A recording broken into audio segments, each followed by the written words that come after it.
dalam nama Bapa, Putra dan Roh Kudus. Amin. Maria diberi kabar oleh malaikat Tuhan bahwa ia akan mengandung dari Roh Kudus. Rahmat Tuhan sertamu. Terpujilah engkau di antara wanita. dan terpujilah buat Santa Maria, Bunda Allah, doakanlah kami yang berdosa ini. Kami mati. Aku ini hamba Tuhan, terjadilah pada kami katakan. Salam Maria. Salam Maria, penuh Tuhan sertamu. Terpujilah engkau di antara wanita, dan terpujilah buat tubuhmu Yesus. Bunda Allah, doakanlah kami yang berdosa ini. Sekarang dan waktu kami mati. Sabda sudah menjadikan kami dan tinggal di antara kita. Salam Maria, terpujilah engkau di antara wanita, dan terpujilah buat tubuhmu Yesus. Santa Maria, Bunda Allah, kami berdosa sekarang dan waktu kami mati. Doakanlah kami ya Santa Bunda Allah, supaya kami dapat menikmati Kristus. Marilah kita berdoa. Allah malaikat, kami mengetahui bahwa Yesus Kristus Putramu menjadi manusia. Curahkanlah rahmat-Mu ke dalam hati kami, supaya karena sengsara dan kami dibawa kepada keselamatan seperti Tuhan dan pengampun kami. Amin. Puji syukur ya Bapa atas karunia yang Engkau limpahkan pada kami pagi hari ini, sehingga kami dapat boleh berkumpul secara virtual, di mana kami akan mendengarkan firman-firman-Mu yang dapat menguatkan iman kami melalui Romo Gunawan.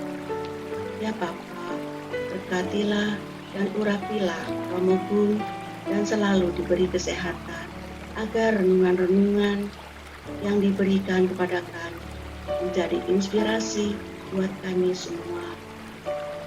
Dalam nama Tuhan Yesus Kristus, kami telah berdoa dan mengucap syukur.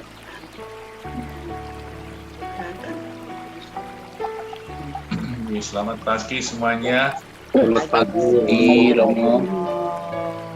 Dari 12 rasul yang sudah kita pelajari, kita sampai ke rasul yang ke-9. Ada nama-nama yang kembar ya, dari 12 rasul itu. Simon, ya, ada Simon Petrus, ada Simon orang Zelot, ada Yakobus tua, Yakobus muda, Yakobus Zebedius dan Yakobus Alfeus. Ada Yudas Tadius, dan Yudas Iskariot. Rupa-rupanya nama-nama itu juga banyak yang sama di sana seperti yang ada di sini juga. Ya, Iska aja ada 2 nih. Nah, sekarang kita renungkan tentang hidupnya Simon orang Zelot. Dan ternyata murid-murid Yesus itu berasal dari berbagai macam daerah dan latar belakang yang sangat variatif. Ada murid Yesus yang nelayan, maka Yesus kemudian mengatakan, kamu akan kujadikan sebagai nelayan manusia. Ada yang berasal dari Kana, ada yang berasal dari tempat yang berbeda.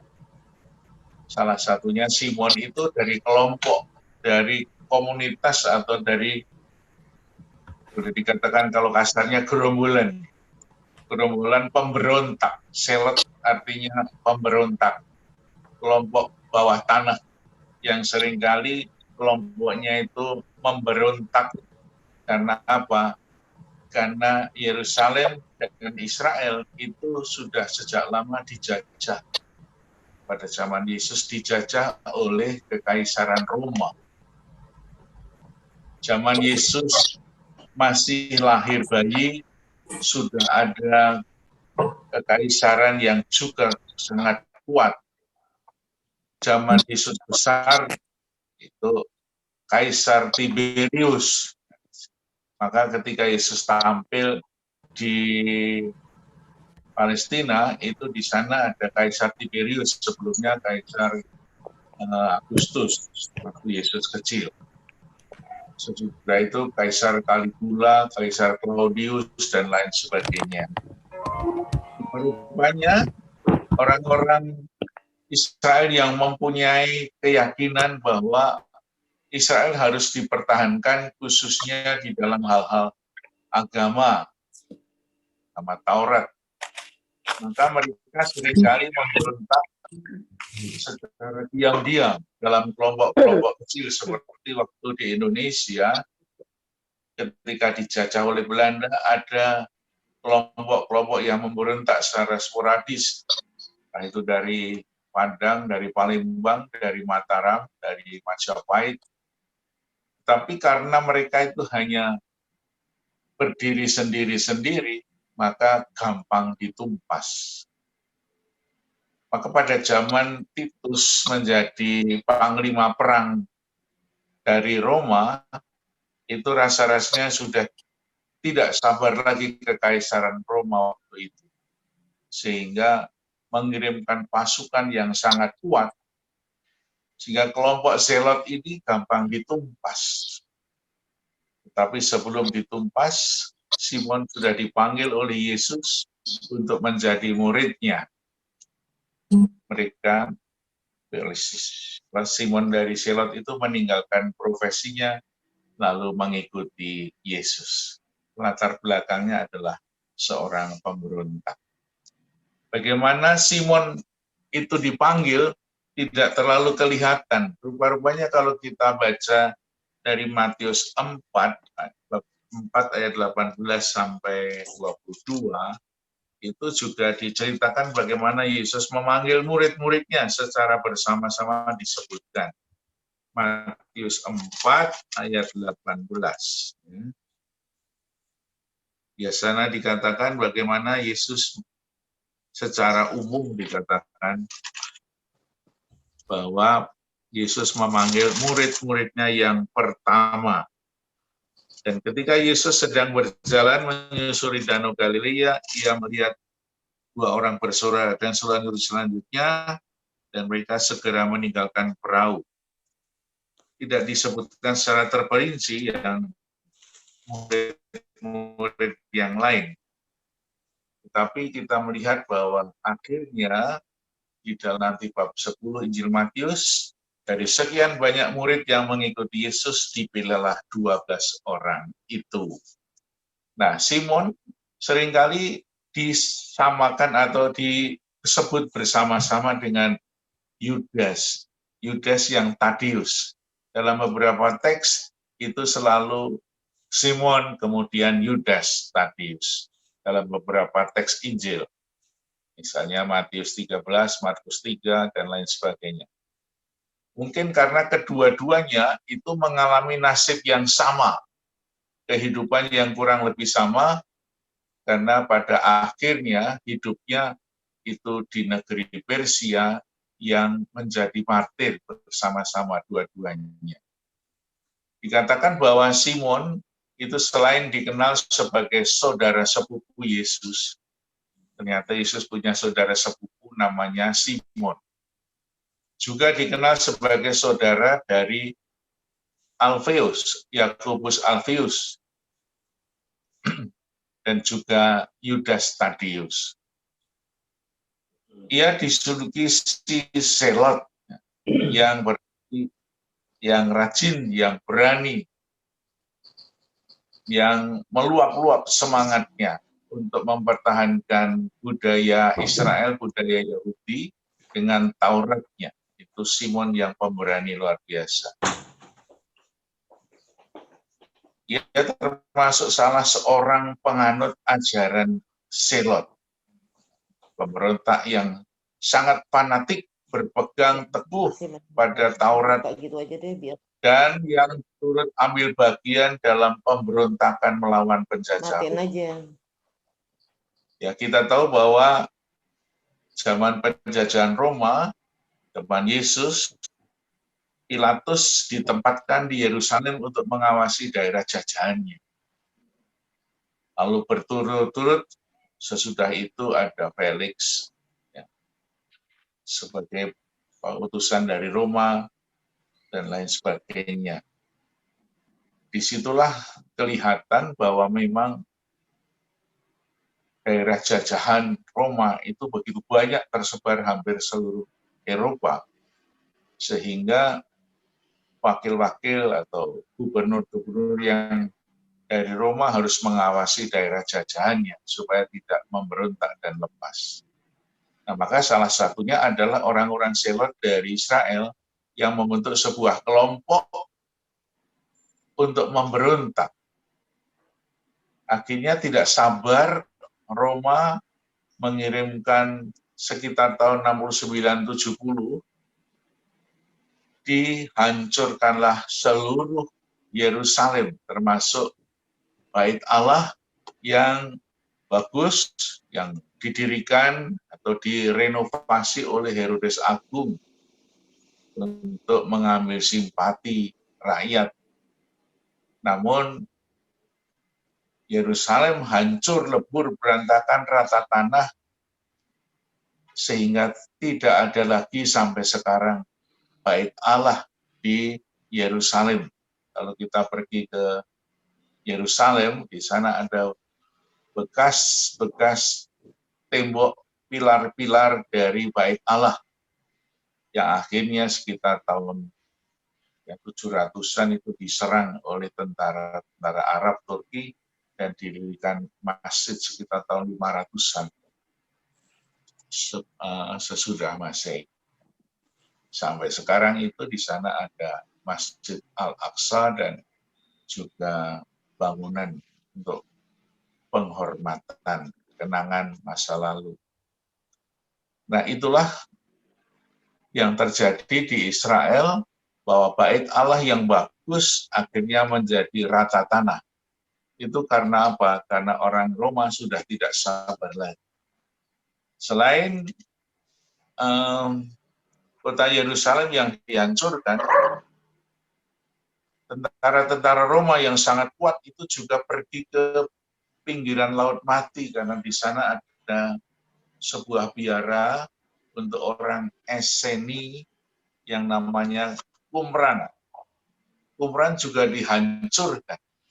Maka sebelum Qumran dihancurkan, para Esseni yang sudah membangun sebuah komunitas di pinggiran Laut Mati, menyimpan kitab-kitab suci, Perjanjian Lama, dan juga ada beberapa yang berbau Perjanjian Baru disimpan di gua-gua. Dan tidak ada seorang pun yang tahu bahwa di situ ada kitab suci. Baru sekitar tahun 1948-47 itu ada seorang gembala yang menemukan bahwa di dalam gua-gua itu ada gulungan-gulungan kitab suci yang sangat berharga, yang sama dengan kitab suci yang sekarang kita baca dalam Perjanjian Lama. Tapi karena orang Beduin, anak-anak Beduin itu tidak tahu baca, maka mereka bersukacita melihat sebuah barang yang mahal. Dan barang itu yang adalah kitab suci dari papirus, itu disobek dan dijual ke Yerusalem. Sayang banget ya, akhirnya kemudian orang yang bisa membaca, ini bagian yang sangat berharga. Lalu diselidiki, ternyata ini kitab suci semua. Nah, itulah sedikit riwayat dari Simon dari Selot yang kemudian menyebarkan Injil, mewartakan kegembiraan bahwa Yesus yang telah disalibkan itu bangkit dari kematian dan menjadi juru selamat. Dikatakan bahwa bersama dengan Yudas Tadius, Simon ini mewartakan Injil sampai kemana-mana. Pernah diceritakan bahwa sampai di Mesir juga mewartakan Injil, tapi akhir hidupnya ada di daerah mulai dari Mesopotamia, kemudian ke Persia, yang sekarang ada di Iran. Akhirnya, apa yang terjadi? bersama dengan Yudas Tadius, si Simon Selot dibunuh di sana dan menjadi martir di Persia, di mana bersama dengan Yudas menemui ajalnya. Orang yang punya ahli sejarah mengatakan bahwa Simon itu mempunyai 2 orang cucu, Soker dan Yakubus, yang dihadapkan kepada Raja Domitianus karena ada laporan bahwa keduanya berasal dari kerajaan Daud. Tetapi setelah diketahui bahwa keduanya orang-orang miskin dan sederhana, mereka dibebaskan kembali. Tapi akhirnya mereka menjadi martir dan dihormati sebagai satu orang suci, pelindung dari orang-orang yang mengemban tugas-tugas sulit. Itulah perubahan yang sangat luar biasa terjadi dari seorang yang pemberontak, seorang yang nakal, seorang yang tadinya ingin berperang terus, tetapi dia akhirnya menjadi murid Yesus yang luar biasa dan mewartakan kabar gembira Tuhan. Itulah sedikit riwayat Selot, Simon dari orang Selot, yang memang tidak banyak kita temui di dalam kitab suci. Tetapi kita bisa melihat bahwa Yesus itu luar biasa, memanggil orang-orang dari berbagai macam latar belakang dan disatukan menjadi sebuah kelompok yang menjadi pimpinan gereja. 12 orang itu akhirnya apa?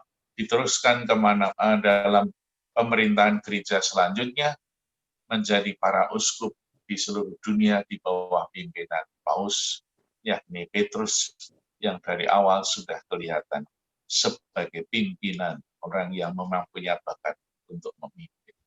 Meskipun dia berasal dari kampung di Galilea di sana.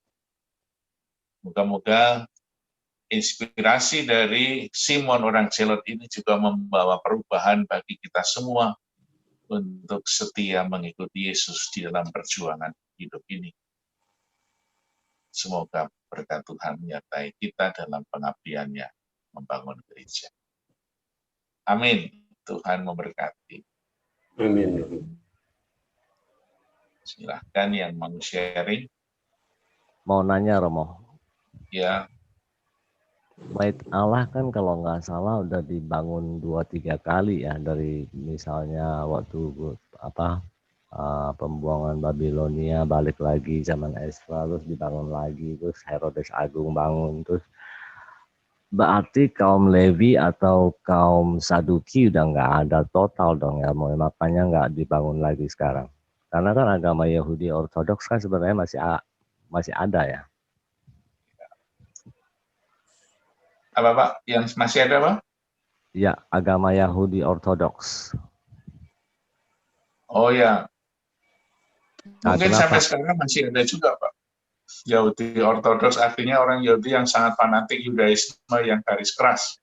Ya. Kalau kita masuk di Yerusalem, di tempat orang-orang yang sangat kuat Yahudinya, itu tiap hari kan membaca kitab suci ya. Kalau di tempat pemakaman Raja Daud, yang meskipun itu masih diragukan apakah makamnya di situ, itu membaca Taurat itu 24 jam, non-stop, terus-menerus. Orangnya bergantian. Ya. Kadang-kadang kita ketemu anak-anak kecil sudah mulai membaca dengan mengangguk-angguk. Kadang-kadang ketemu orang dewasa, kadang-kadang ketemu orang yang lain. Maka di Yerusalem masih ada orang-orang yang beragama Yahudi yang sangat fanatik. Seorang pastor yang lama tinggal di Yerusalem, orang Yahudi yang sangat fanatik, garis keras, luar biasa itu, tidak suka sama orang Kristiani. Misalnya pastor kalau lewat di situ, kalau ketahuan itu bisa diludahi itu pastor. Karena memang mereka mempunyai prinsip sendiri sebagai orang Yahudi yang memegang teguh sebuah buku Taurat. Maka agama Yahudi sebetulnya agama buku, kitab Taurat, Musa, dan para nabi. Tapi kalau umat Kristiani kan agama pribadi, kita pengikut Yesus, Sang Juru Selamat. Tapi mereka mengikuti buku. Itu kira-kira Pak Paul. Terima kasih Romo. Ya, Romo Romo, saya melanjutkan mau nanya nih, Romo. pertanyaannya Pak Paul tadi, Romo, mengenai bait Allah yang sudah dihancurkan 2 kali itu. Kalau saya kan ada juga teman-teman Kristen gitu, Mo, ya. Mereka kok punya keyakinan bahwa bait Allah itu akan menjelang pendirian juga, kan juga akhir zaman itu. Kalau dari sisi agama Katolik bagaimana ya, Romo? Apakah memang punya pandangan yang sama bahwa bait Allah nanti akan didirikan kembali atau bagaimana, Mo? Sekarang ini kan Israel sedang menggali, Pak. Menggali tempat di mana pondasi bait Allah itu ditemukan. Maka cita-citanya orang Yahudi itu adalah sama, mau membangun bait Allah yang keempat. Ya. Yang pertama kan Salomo, kemudian dihancurkan oleh Nebukadnezar Babilonia. Dibangun lagi zaman Zerubabel, Ezra, Nehemia. Yang kedua. Lalu yang ketiga itu sebetulnya tidak dibangun lagi, tapi direnovasi, diperbaiki oleh Herodes Agung. Jadi Herodes Agung itu punya jasa juga, Pak. Nah, untuk memperbaiki sehingga sangat mewah diceritakan di sana, bait Allah yang ketiga. Sebetulnya yang kedua tetapi hanya direnovasi saja. Lalu dihancurkan oleh tentara Roma zaman Titus. Dan selanjutnya sampai rata tanah. Maka orang Yahudi yang kembali ke Yerusalem, ke tanah airnya dari seluruh dunia, karena waktu itu setelah dihancurkan, Yerusalem itu harus dikosongkan. Tidak boleh ada orang Yahudi yang tinggal di situ. Sehingga itu tanah Yerusalem kuno itu dikosongkan. Wilayah seluruh Yerusalem tidak boleh ada orang Yahudi. Sehingga orang Yahudi menjadi diaspora. Pergi ke seluruh dunia, ke tempat-tempat di mana dia berada. Maka Paulus waktu itu kan berkeliling ke tempat sinagoga-sinagoga di mana orang-orang Yahudi berada. Maka di setiap tempat Paulus berkunjung selalu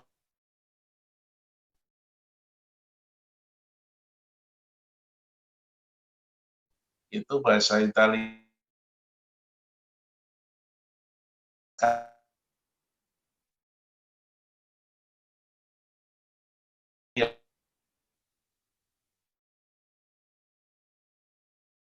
sama sekali.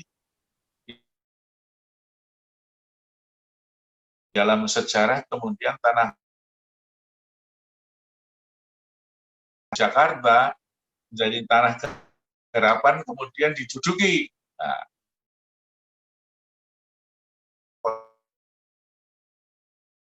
kosong yang dulu dikosongkan oleh orang-orang Roma. Maka Palestina itu sebenarnya orang-orang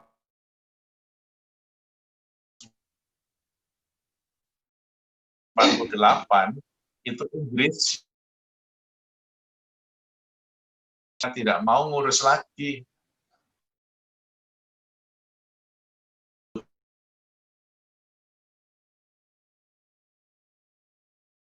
Saya mau langsung mendirikan negara Israel.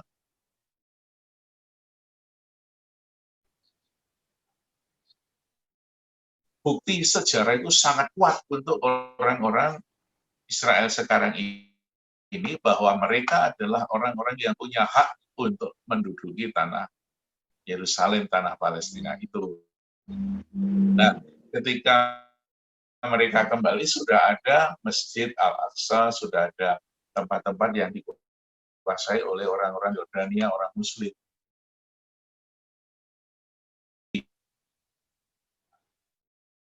Zionisme itu kembali ke situ, akhirnya terjadi peperangan kan dengan seluruh negara Arab. Tetapi Israel itu selalu menang kalau perang. Sehingga semakin ada perang, semakin ada kesempatan untuk memperluas tanah Israel. Dalam perang 6 hari tahun 1967, sama seluruh negara Arab, negara Arab kalah semua. Akhirnya perang, maka tanahnya Israel semakin luas, sehingga sekarang ini mempunyai negara yang seperti itu. Sehingga terjadi diskusi kuat di PBB waktu itu. Sebetulnya Palestina kalau mau sudah mempunyai negara sebetulnya. Karena ketika Palestina nggak mau, maunya semuanya. Dan sudah akhirnya terjadi peperangan. Sekarang ini Palestina nggak dapat apa-apa. Karena dulu ketika ditawarkan menjadi 2 negara, itu Palestina nggak mau. Israel mau, kesempatan baik, lalu dia memberikan negara. Oleh karena itu, karena sejarahnya sangat kuat, bukti-buktinya ada, orang Yahudi pengen supaya Bait Allah dibangun lagi. Nah, kalau ini dibangun, walau alam nanti kita terjadi perang dunia juga bisa. Karena saudara kita Muslim sudah menganggap bahwa Al-Aqsa itu menjadi tempat suci, tempat ziarah suci yang ketiga. Maka Nabi tempat mana sebetulnya pondasi Bait Allah yang sebenarnya. Kalau kita mengunjungi sebelah kirinya tembok ratapan atau tembok barat, itu sekarang terjadi penggalian besar-besaran. Kalau kita masuk, tidak semua orang bisa masuk sih. Kadang-kadang ada yang boleh, ada yang enggak, itu ketat sekali. Itu kita bisa berapa ratus meter itu kedalaman fondasi Bait Allah itu dibangun atau digali, Pak. Dan beberapa pernik-pernik peninggalan zaman dulu itu ditemukan di situ. Nah, ini cita-citanya orang Yahudi adalah mau membangun Bait Allah di tempat yang sama. Karena ini dianggap sebagai janji Allah yang ada dalam kitab suci perjanjian Allah. Nah, kalau itu nanti terjadi, kita tidak tahu. Nah, ini cita-citanya orang Israel sampai sekarang. Nah, dulu kan sempat ramai ketika orang-orang Israel itu membangun sebuah terowongan kecil sebetulnya. Tapi dianggap bahwa itu mau membongkar. Lalu terjadi ramai, tapi sebetulnya di Israel nggak terlalu ramai. Yang ramai malah di Indonesia. Seperti kemarin ketika Donald Trump itu memindahkan kedutaannya ke Yerusalem, itu kan jadi ramai ya.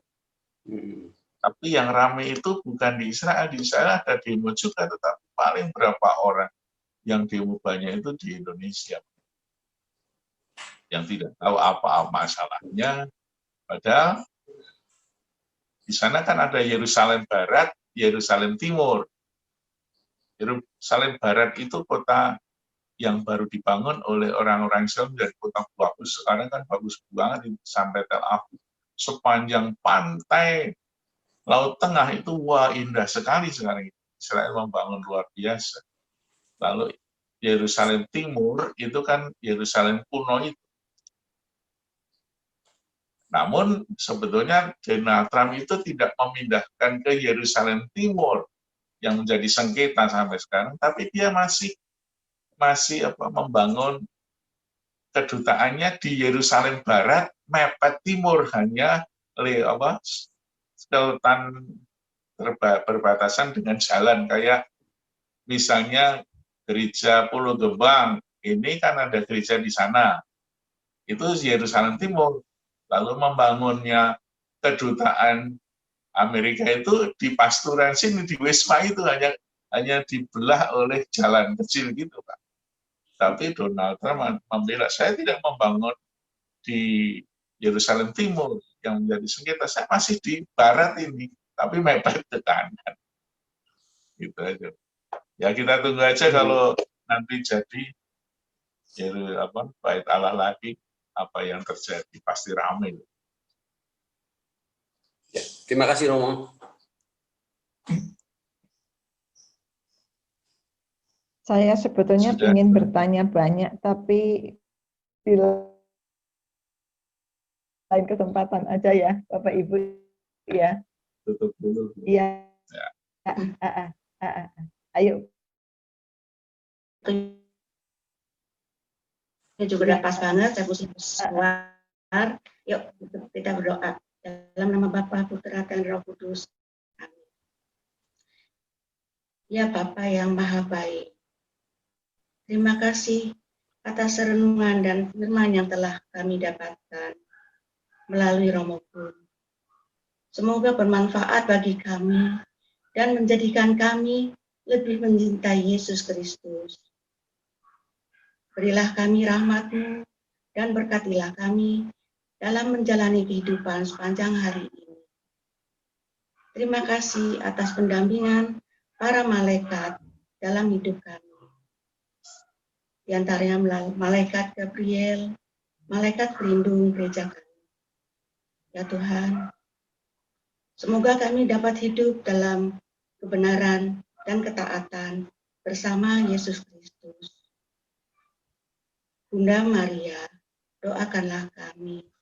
Amin. Mohon berkat dari Romo. Tuhan sertamu, Dan Sertamu juga. semoga kita, keluarga kita, dan aktivitas kita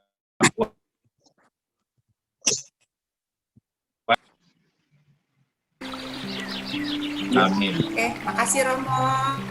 Terima kasih, Romo. Ya semua ya.